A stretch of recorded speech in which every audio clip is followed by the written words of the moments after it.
This ABC 15 Flash Briefing is sponsored by Sanderson Ford. Straight up. Hello everyone, I'm Mark Thompson with your top stories from ABC15 Arizona. Happening today, the family of missing Arizona geologist, they will speak out, giving their thoughts on the investigation into their son's disappearance. Daniel Robinson disappeared from a remote job site 3 months ago. A police report showing that he told his family that he was in love with the girl that he, quote, barely knew. And some photos from his Instagram account were deleted after he went missing. While it's still not clear what happened, his family says the search didn't move quickly enough, saying that the plan to speak about what they're calling a, quote, failure by the Buckeye Police Department to act swiftly with the investigation. Well, more than 100 people showed up to a candlelight vigil for Hans Hughes, a beloved Phoenix ambassador who was hit by a drunk driver August 20th near First Street and Fillmore. He died 1 month later. That vigil taking place last night at Heritage Square.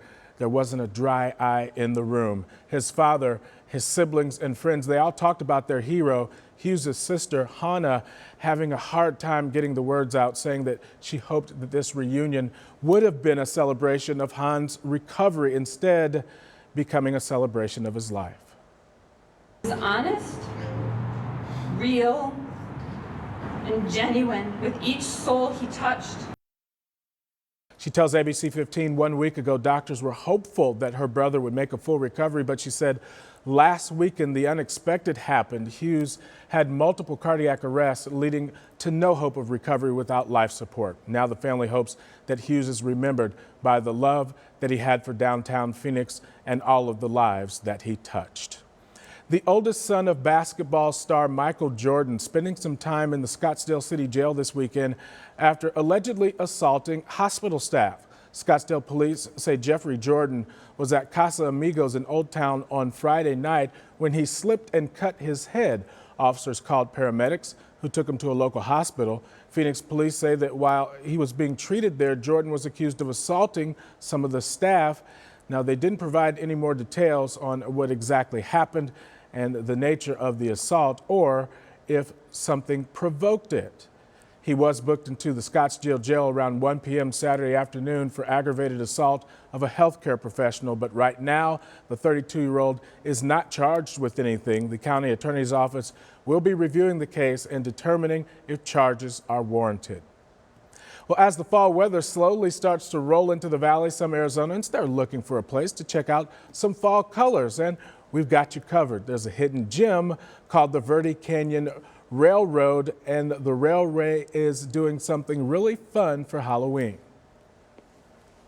You get to wear your costumes. We give out candy. We do special magical Halloween drinks, and we'll give out little prizes for people for costumes that they wear. And we just make the kids have a great time. There are still tickets available for the Haunted Halloween ride, and if you are less of a costume person and enjoy a good cold beer, the train is doing Ales on Rails through the end of the month, where you can taste some great beers. You can also give your kids some Christmas magic with their train ride to the North Pole. You can grab all of these tickets for these events online.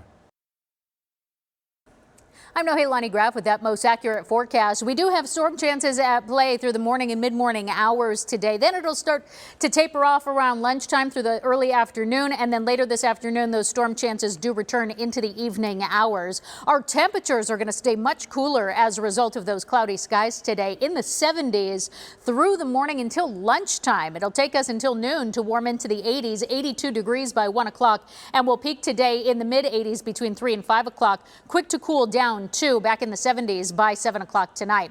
Highs in the 80s to our south, in the 90s to our west, 70s across the central portion of the state, and the low 60s north of the rim today. We will waver back and forth between the upper 80s and low 90s for the rest of that 7-day forecast as storm chances taper off by the middle of the week and then return on Wednesday into Thursday. Official end of the monsoon is on Thursday, and then our morning lows start in the low 60s to start October. And for the latest headlines, weather, and traffic, head to ABC15.com or download the free ABC15 mobile app. This ABC 15 Flash Briefing is sponsored by Sanderson Ford. Straight up.